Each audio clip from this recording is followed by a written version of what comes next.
Hello students, आज की class में हम ITI second year electrician trade theory का मॉड्यूल नंबर 10 देखने वाले हैं, जो कि है inverter and UPS. Inverter and UPS से काफ़ी सारे क्वेश्चंस आपके CBT एग्ज़ाम में पूछे जाते हैं। तो अगर आप इस चैप्टर को कंप्लीट करना चाहते हो तो आप इस वीडियो को शुरू से एंड तक कंप्लीट देखिए, क्योंकि इस वीडियो में मैंने इस चैप्टर के सभी इंपॉर्टेंट क्वेश्चंस को कवर कराया है विद बेस्ट एक्सप्लेनेशन। सिंपल से सिंपल एक्सप्लेनेशन में आपको सारे क्वेश्चंस को मैंने समझाया है। तो इस वीडियो को शुरू से एंड तक ज़रूर देखिएगा। तो चलिए वीडियो शुरू करते हैं। तो दोस्तों, इस चैप्टर को शुरू करने से पहले सबसे पहले हम बात कर लेते हैं यूपीएस क्या होता है और इन्वर्टर क्या होता है। तो यूपीएस की फुल फॉर्म आप जान लीजिए, क्योंकि ये एग्जाम में पूछी जाती है डायरेक्ट, है ना। तो यूपीएस की फुल फॉर्म क्या होती है? Uninterrupted power supply. क्या होती है? Uninterrupted power supply. अब बात करते हैं यूपीएस और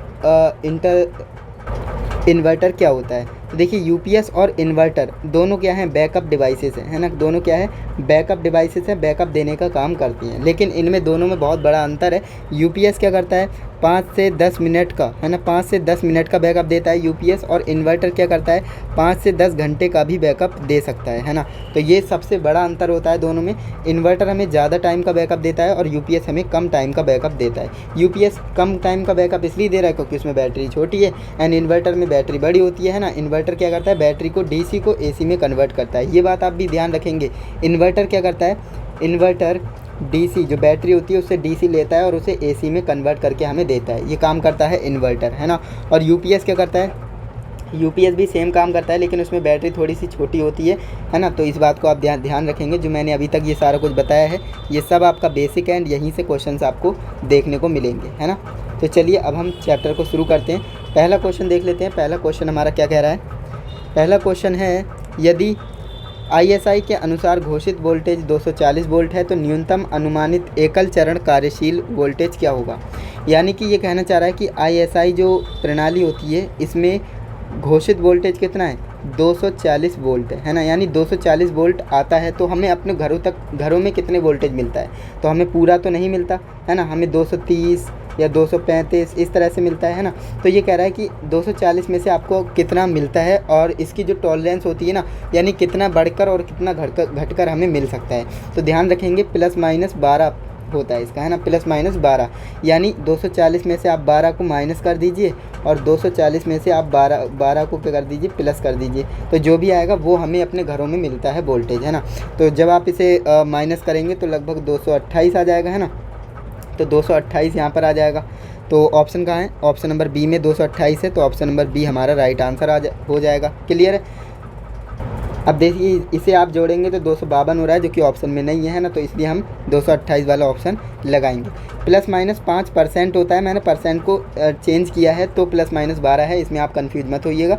तो आप ये याद रखिए कि 240 में से हमें +-12 करना होता है। ओके, चलिए आगे बढ़ते हैं नेक्स्ट क्वेश्चन की ओर। नेक्स्ट हमारा क्वेश्चन है, ऑफलाइन यूपीएस पर ऑनलाइन यूपीएस का फ़ायदा क्या है ना। यानी जो ऑफलाइन यूपीएस होता है और ऑनलाइन यूपीएस होता है, इनमें फ़ायदा क्या है, ये आपको बताना है। अब देखिए, यहाँ पर ऑफलाइन ऑनलाइन का ये मतलब नहीं कि जैसे आपकी CBT परीक्षा ऑनलाइन होती है या फिर ऑफलाइन होती है, वो वाला ये नहीं है। ऑफलाइन और ऑनलाइन का मतलब ये होता है कि लाइन से, है ना, लाइन से ऑन है या फिर ऑफ है ना, ये इसका मतलब होता है। तो देखिए, इसमें क्या होता है? ऑप्शन नंबर डी इसका राइट आंसर हो जाएगा। परिवर्तन और संक्रमण समस्याओं से मुक्त कर देता है। ऑप्शन नंबर डी आपका राइट आंसर हो जाएगा। ऑनलाइन यूपीएस ज़्यादा बेटर होता है as compare to offline UPS. Offline UPS हम इसलिए यूज़ नहीं करते क्योंकि वो क्या करता है, लाइन को कट जाने के बाद वहाँ पर अपना बैकअप शुरू करता है। अब ऐसा होगा तो क्या होगा? अब जैसे मान लीजिए मैं अपने कंप्यूटर पे काम कर रहा हूँ, है ना, और वहाँ पर लाइट कट गई, और लाइट कटने के बाद हमारा सिस्टम हो गया बंद। अब मेरा जो भी इम्पोर्टेंट काम था वो तो ख़राब हो जाएगा।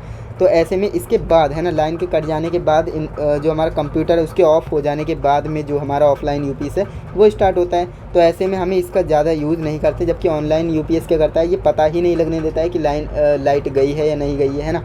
ये लाइट के कटते ही, है ना, झटका मारते ही अपने आप को तुरंत एक्टिव कर देता है ना, चालू कर देता है। तो इससे क्या होता है, हमारा जो भी इंपॉर्टेंट काम होता है कंप्यूटर पे वो हमारा बच जाता है ना। तो ये सबसे बड़ा अंतर होता है दोनों में।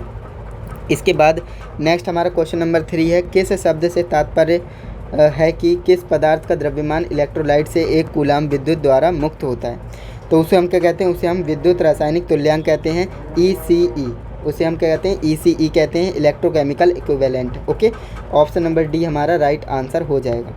नेक्स्ट हमारा क्वेश्चन नंबर 4 है, जो कि हमसे कह रहा है निरंतर आउटपुट वोल्टेज का उत्पादन करने के लिए स्वचालित वोल्टेज स्टेबलाइजर में किस इलेक्ट्रॉनिक सर्किट का उपयोग किया जाता है। तो उसमें हम क्या करते हैं, फीडबैक सर्किट लगा देते हैं, है ना। ऑप्शन नंबर डी आपका राइट आंसर हो जाएगा।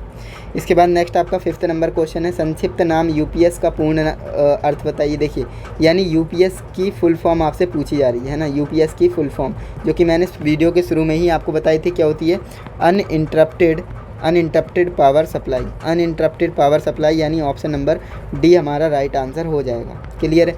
नेक्स्ट आपका क्वेश्चन है, आवृत्ति कन्वर्टर कौन सा है। आवृत्ति कन्वर्टर यानी फ्रीक्वेंसी को कन्वर्ट करने वाला कौन सा है। रेक्टिफायर तो होगा नहीं, है ना, डीसी चॉपर भी नहीं होगा, और एसी टू डीसी कन्वर्टर भी नहीं होगा। साइक्लो कन्वर्टर क्या है, फ्रीक्वेंसी कन्वर्टर कहलाता है। ये क्या करता है, आवृत्ति को बदलता है। ऑप्शन नंबर सी आपका राइट आंसर हो जाएगा। नेक्स्ट आपका क्वेश्चन नंबर 6 है, स्वचालित वोल्टेज स्टेबलाइजर के लिए किस फीडबैक नेटवर्क का उपयोग किया जाता है। ऑटोमेटिक जो आपका स्टेबलाइज़र होता है, ऑटो वोल्टेज स्टेबलाइज़र, उसके लिए हम किस प्रकार के फीडबैक नेटवर्क का यूज़ करते हैं। तो हम वोल्टेज डिवाइडर नेटवर्क का इस्तेमाल करते हैं। किसका, वोल्टेज डिवाइडर नेटवर्क का इस्तेमाल करते हैं। ऑप्शन नंबर बी आपका करेक्ट आंसर हो जाएगा। नेक्स्ट आपका क्वेश्चन नंबर 7 है, PWM का फुल फॉर्म, है ना। PWM का फुल फॉर्म आपसे पूछा जा रहा है, PWM का फुल फॉर्म क्या होता है। तो देखिए, इसमें जो फेज़ है, फेज़ वाला तो होगा नहीं, है ना, फेज़ तो होता नहीं, पल्स होता है। P का मतलब क्या होता है, पल्स, है ना, पल्स। अब देखिए, पल्स वाइड नहीं होगा, विड्थ होता है। क्या होता है, विड्थ, है ना। तो ऑप्शन नंबर बी आपका बिल्कुल करेक्ट आंसर हो जाएगा, पल्स विड्थ मॉड्यूलेशन, है ना।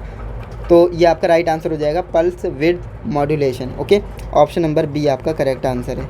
नेक्स्ट आपका क्वेश्चन नंबर 8 है, ये आपसे कह रहा है कि चरणबद्ध वोल्टेज स्टेबलाइजर में कौन सा विद्युत उपकरण वोल्टेज में सक्रिय कर रहा है। तो वो आपका राइट आंसर हो जाता है ऑटो स्टेट। क्या होता है, auto state. Option number A आपका करेक्ट आंसर है। नेक्स्ट आपका क्वेश्चन नंबर 9 है, इन्वर्टर में आउटपुट ट्रांसफार्मर का उद्देश्य क्या है। इन्वर्टर में जो हम आउटपुट ट्रांसफार्मर लगाते हैं, तो वो उसका काम क्या है, वो आपको बताना है। तो वो करता क्या है, एम्पलीफायर से एसी को स्टेप अप करता है। क्या करता है, एसी को स्टेप अप करके देता है। जैसा कि आप जानते हैं, ये मेरे पास इन्वर्टर है और ये मेरे पास बैटरी, तो बैटरी मेरी 24 वोल्ट की होती है ना, और ये मुझे क्या करता है, एसी के 240 या 220 228 जो भी वोल्टेज हैं एसी में, है ना, वो मुझे देता है एसी में। तो ये कन्वर्ट कैसे करता है, एम्पलीफायर के ज़रिए एसी को कन्वर्ट करता है और स्टेप अप करके मुझे देता है। तो ऑप्शन नंबर सी आपका राइट आंसर हो जाएगा। नेक्स्ट आपका क्वेश्चन नंबर 10 है, एक डिस्चार्ज सेल के आंतरिक प्रतिरोध का प्रभाव क्या होगा। यानी एक, मान लीजिए मेरे पास एक सेल है और वो पूरी तरह से डिस्चार्ज हो रखा है ना, डिस्चार्ज है, उसमें बिल्कुल भी चार्ज नहीं है वो। तो ऐसे में क्या होगा, उसका आंतरिक प्रतिरोध तो होता ही है, जैसा कि आप जानते हैं। तो आंतरिक प्रतिरोध क्या होगा, बढ़ेगा या फिर घटेगा या फिर बराबर रहेगा, क्या होगा उसके साथ, है ना। तो भाई आंतरिक प्रतिरोध उसका क्या हो जाएगा, बढ़ जाएगा, अधिक हो जाएगा, है ना, अधिक हो जाएगा। तो याद रखेंगे, ऑप्शन नंबर ए आपका करेक्ट आंसर है। नेक्स्ट आपका क्वेश्चन नंबर 11 है, जो कि आपसे कह रहा है वोल्टेज और एम्पलीफायर प्रति घंटे की गणना कीजिए यदि समांतर में जुड़े 4 सेल 1.5 वोल्ट और 8 AH के रूप में रेटिंग दी गई है। अब इसको आप न्यूमेरिकल के थ्रू सॉल्व कर सकते हैं। इसमें क्या कह रहा है, देखिए 4 सेल है हमारे पास, कितने, 4 सेल हैं इस तरह से, है ना। तो और उनमें वोल्टेज कितना है, 1.5 वोल्ट का है हर एक सेल। तो 1.5 1.5 1.5। अब देखिए, अगर ये सीरीज़ में होते तो क्या होता, मैं इन्हें जोड़ देता और 6.5 कर देता, सॉरी 6 कर देता, है ना। लेकिन यहाँ पर क्या है, ये समांतर में है, ध्यान से देखिएगा, ये समांतर में है। समांतर में क्या होता है, सेम रहता है वोल्टेज, है ना, सेम रहता है, यानी 1.5 ही रहेगा। और इसकी आवर कितनी दे रखी है, 1 एम्पियर आवर का दे रखा है 1 AH, है ना। तो इसे हम 4 से मल्टीप्लाई करेंगे, क्योंकि 4 सेल है हमारे पास, है ना। तो 8 चौके 32 हो जाएगा, 32 AH। अब इसमें देख लेते हैं ऑप्शन में कहाँ पर दिया है, 1.5 32 AH, 1.5 वोल्ट और 32 AH, ये हमारा राइट आंसर हो जाएगा, ऑप्शन नंबर डी। इस तरह से, है ना। अगर यहाँ पर बात करें सीरीज़ में बोलता, श्रेणी क्रम में, तो हम 6.5 वोल्ट कर देते, और यहाँ पर क्या हो जाता है, यहाँ पर तो 32 AH ही रहता, है ना। समझ में आ गया होगा आपके।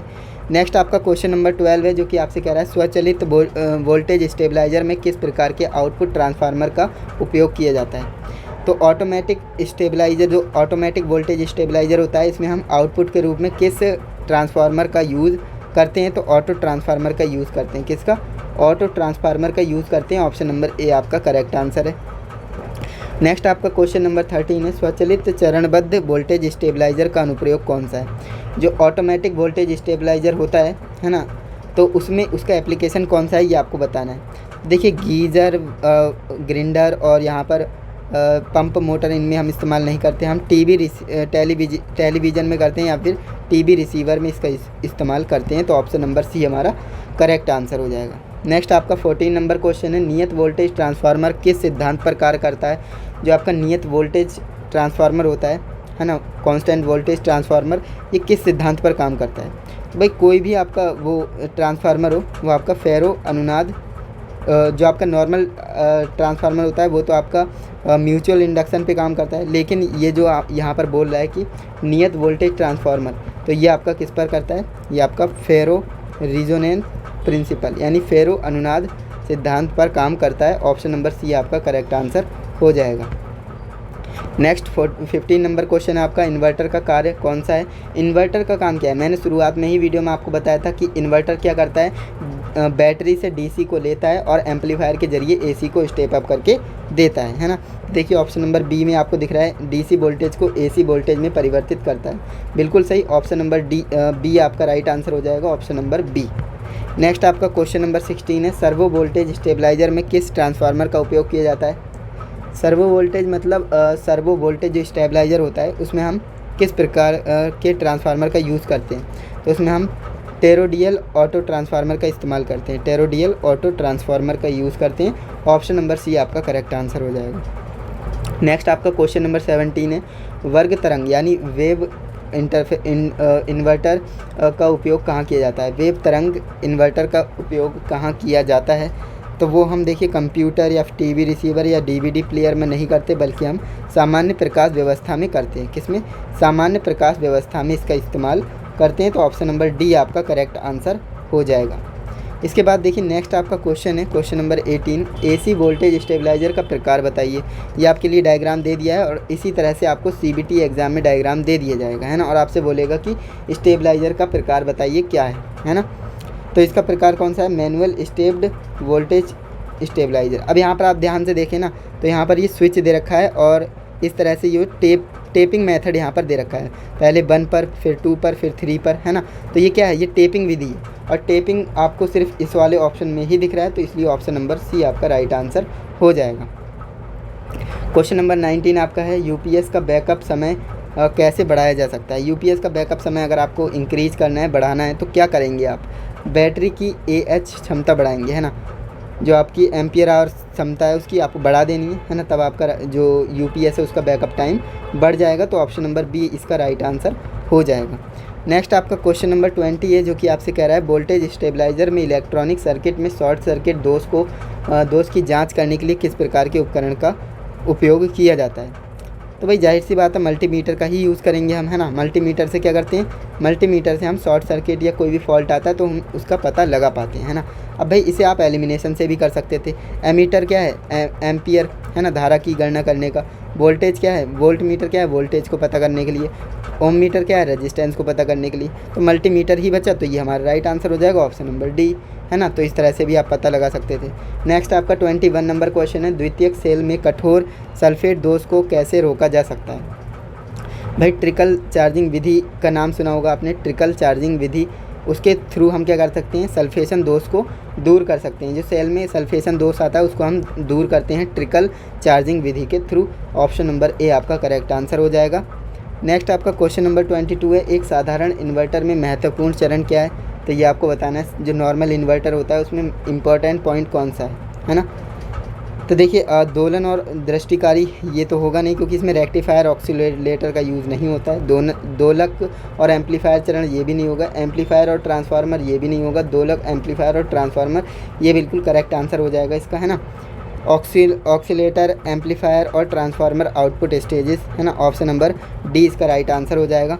इसके बाद नेक्स्ट आपका 23 नंबर क्वेश्चन है, यूपीएस में कौन सा हिस्सा इनपुट वोल्टेज की विफलता के मामले में निरंतर आउटपुट की आपूर्ति करता है।